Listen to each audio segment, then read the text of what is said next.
ഒരു സ്ഥലത്ത് പോലും അടങ്ങിയിരിക്കാത്ത ആര്യക്കുട്ടൻ ഇപ്പോൾ ദാ ഈ ആശുപത്രിയിലായതോടെ ഒരു റൂമിൻ്റെ അകത്തായിപ്പോയി. അങ്ങനെ അവൻ്റെ ബോറടിയൊക്കെ മാറ്റാനായി കുറച്ച് ക്ലേ ഒക്കെ വാങ്ങിക്കൊടുത്തു.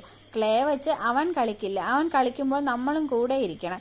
അങ്ങനെ എന്തെങ്കിലുമൊക്കെ ഉണ്ടാക്കി അവനെ പറ്റിക്കും. പിന്നെ അവൻ ഉണ്ടാക്കാമെന്നൊക്കെ പറഞ്ഞ് വേടിക്കും. പക്ഷെ ഒരു കയ്യിൽ സൂചി ഉള്ളത് കൊണ്ട് ഒറ്റ കയ്യിലാണ് എല്ലാം. കുറച്ച് കഴിയുമ്പോൾ കൈയൊക്കെ വേദനിക്കുന്നു എന്ന് പറഞ്ഞു തുടങ്ങി. ഇനി എനിക്ക് വയ്യ, ഇത് കളിച്ച് ഞാൻ മടുത്തു എന്ന് പറഞ്ഞ് എല്ലാം പറക്കിക്കെട്ടു. വീട്ടിലായിരുന്നെങ്കിൽ എനിക്ക് TV കാണാം, എല്ലാം ചെയ്യാൻ. ഞാൻ ഇതിൻ്റെ അകത്ത് ഇരുന്നിരുന്ന് മതിയായി, ഡോക്ടർ വരുമ്പോൾ അമ്മ ചോദിക്കണേ എന്നൊക്കെ പറഞ്ഞു. പിന്നെ അടുത്ത ദിവസമായപ്പോൾ അടുത്ത റൂമിലെ കുട്ടികളുമായിട്ടൊക്കെ കമ്പനി ആയത് ആകെ പ്രശ്നമായി.